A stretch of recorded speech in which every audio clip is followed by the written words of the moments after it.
ये आकाशवाणी है। कार्यक्रम सामयिकी में प्रस्तुत है कोरोना वायरस संक्रमण पर स्वास्थ्य विशेषज्ञ डॉक्टर रमन आर गंगाखेडकर से आकाशवाणी संवाददाता आनंद श्रीवास्तव की बातचीत।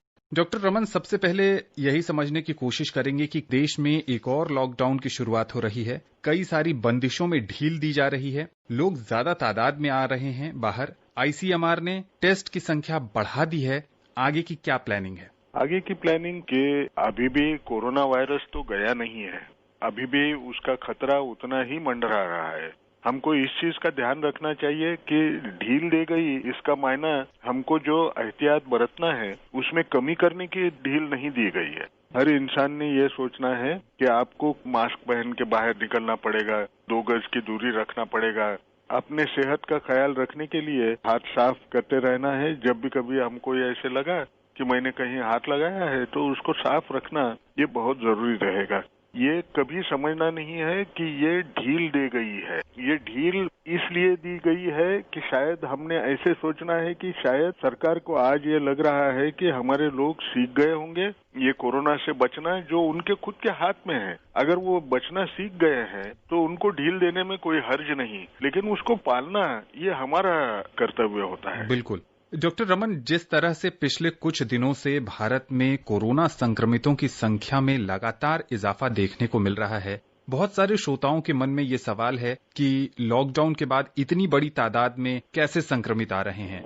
ये जो संख्या है, ये संख्या अभी जो बढ़ेगी, जैसे कभी हम बोलते हैं कि 100 केसेस थे, 100 के 125 हो गए, यानी 25 से बढ़ी, तो हमको वो संख्या जो है वो बहुत बड़ी लगती नहीं। लेकिन जब ये हजारों के तादाद में हो रहा है, जब लाखों लोगों को बीमारी ऑलरेडी हो चुकी है, अब जब हर रोज निकलेंगे तो उनकी संख्या भी कोई ऐसी 25-50 से बढ़ेगी नहीं। वो कम होने के लिए हमको सबको सोचना पड़ेगा कि हम कैसे कम कर पाएंगे और अपने आप को सेफ रखे, दूसरों को न बीमारी लगे। सबसे पहले हमको एक याद रखना पड़ेगा, जो लॉकडाउन में माइग्रेंट वर्कर्स जो फंसे थे, वो फंसे वाले वर्कर्स के तक हम कैसा पहुंचेंगे, उनको हम कैसे समझाएंगे, लेकिन उसमें भी क्या एहतियात बरतना है। हर गांव में जब ऐसा आदमी आएगा तो उस इंसान को ये बीमारी न रहे इसके लिए कैसे आइसोलेट करेंगे, और जब आइसोलेट करने की बात आती है तो गांव में जब आएगा तो उसके साथ जब संबंध होते हैं,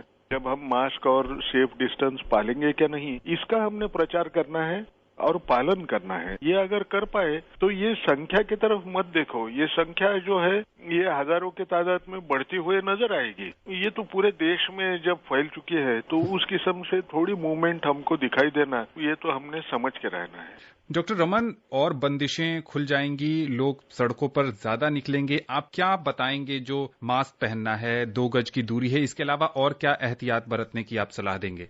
सबसे पहली एक चीज एक समझना है, हर लोगों ने दिमाग में ये डाल लेना है, सरकार ने ढील दी, ये समझ के ढील दी है कि जो आदमी बाहर निकलेगा वो सारे एहतियात बरतेगा। उसमें आपकी खुशी है, आपके घर वालों की खुशी रहेगी, और बाहर जिन लोगों के साथ आपका संपर्क रहेगा उनकी भी उतनी ही खुशी रहेगी। बिल्कुल ठीक। दूसरों को अगर बीमारी न लगे तो ही अपने को बीमारी लगने का चांस ये कम होता है। इसलिए हर इंसान ने सोचना है मुझे बीमारी है, मैं दूसरे को देना नहीं चाहिए। सामने से जो इंसान जिसके साथ मैं बात कर रहा हूँ उसको भी बीमारी है, वो मुझे लगनी नहीं चाहिए। दोनों चीजें अगर हम पालते गए तो अच्छा रहेगा। अभी आप जब बाहर निकलेंगे, दुकान में जाने की कोशिश करें, तो जब वहाँ जाते हैं तो हमको वो 2 गज की दूरी पालना है।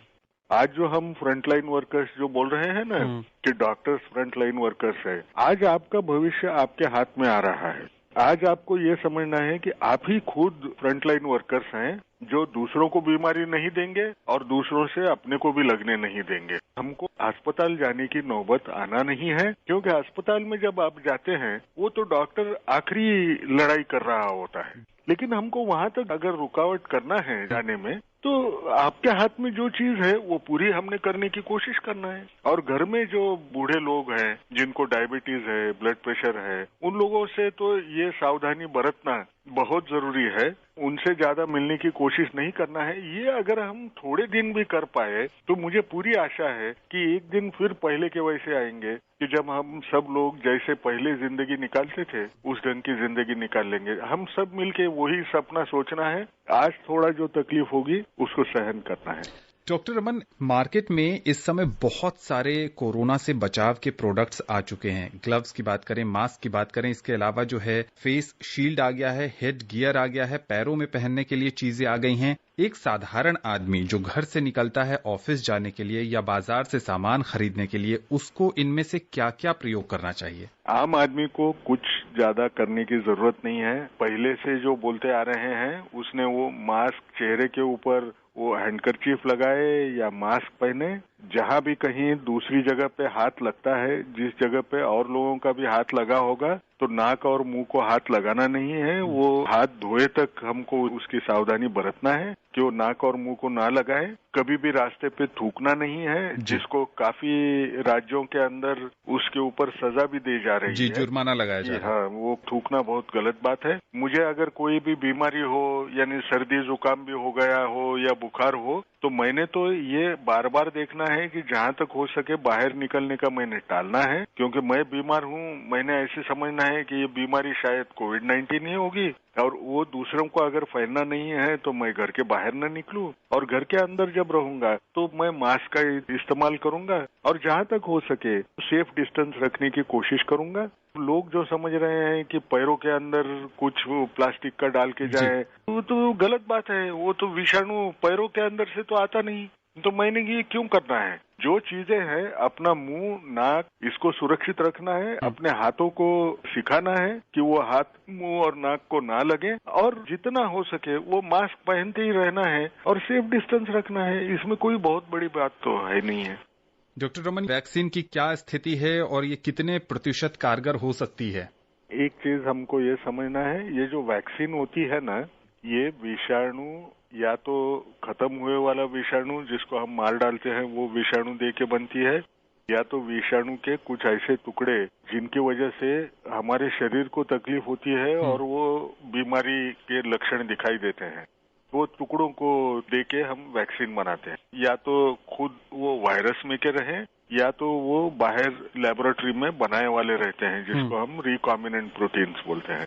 इसकी वैक्सीन जब देते हैं तो शरीर को ऐसे लगता है कि जिंदा विषाणु अंदर आया है। शरीर के जो प्रतिकार शक्ति के ताकत के जो शस्त्र होते हैं, जिसको हम एंटीबॉडी बोलते हैं, वो एंटीबॉडी तैयार करता है। उसकी वजह से हमको अगर ये विषाणु अपने शरीर में जाने की कोशिश करें तो ये विषाणु को आने देने में ये प्रतिकार शक्ति के जो एंटीबॉडीज है वो सक्सेसफुल हो जाते हैं। आमतौर पे जब हम वैक्सीन की खोज किया करते थे तो तकरीबन 10 से 15 साल लगते थे। अभी इतना टाइम तो हमारे पास है नहीं, तो वो कम करके तकरीबन 1.5 साल तक करने की कोशिश सब तरफ चल रही है कि कोई वैक्सीन की खोज हो। हमको दो चीज समझना है। इस वैक्सीन का फायदा ये तो वैक्सीन ट्रायल करने के बाद में पता चलता है। यानी अगर मैंने 100 लोगों को दिया तो क्या 100 के 100 लोगों को बीमारी नहीं होगी, ऐसे मैं कह पाऊंगा? ये तो उसके ऊपर निर्भर रहेगा जो ट्रायल वो कितना अच्छा, जो भी वैक्सीन के लिए हमने जमा किए हैं, जिसको शरीर के अंदर डाल रहे हैं, वो किस किस्म का इम्यूनोजेनिक पोटेंशियल उसमें है, तो उसके ऊपर वो रहेगा। बोलना है कि ये हो पाएगा, ये बहुत अच्छा रहेगा, ये शायद हमारे लिए बराबर नहीं रहेगा। ये हमने समझना बहुत जरूरी रहेगा। समय बहुत कम है डॉक्टर रमन, चलते चलते छोटा सा संदेश देशवासियों के नाम। लॉकडाउन थोड़ा कम हो रहा है, इसको सेलिब्रेशन मत समझिए। इसमें खुशी नहीं है, इसमें मैं कितना सावधानी बरतूंगा ये मैंने ख्याल रखते ही जाना है। कोरोना हमारे अभी भी इर्द गिर्द है, ऐसे समझना है। कोरोना वायरस मेरे भी शरीर में गया होगा तो मैंने दूसरे को नहीं देना है, दूसरे के शरीर में होगा तो मेरे घर में भी मैंने लाना नहीं है। ये समझ के अगर हम चलें तो शायद भारत देश पहला जैसा था कुछ महीनों के अंदर हमको दिखाई देगा। आकाशवाणी के साथ जुड़ने के लिए और विशेषज्ञ राय साझा करने के लिए डॉक्टर रमन बहुत बहुत शुक्रिया।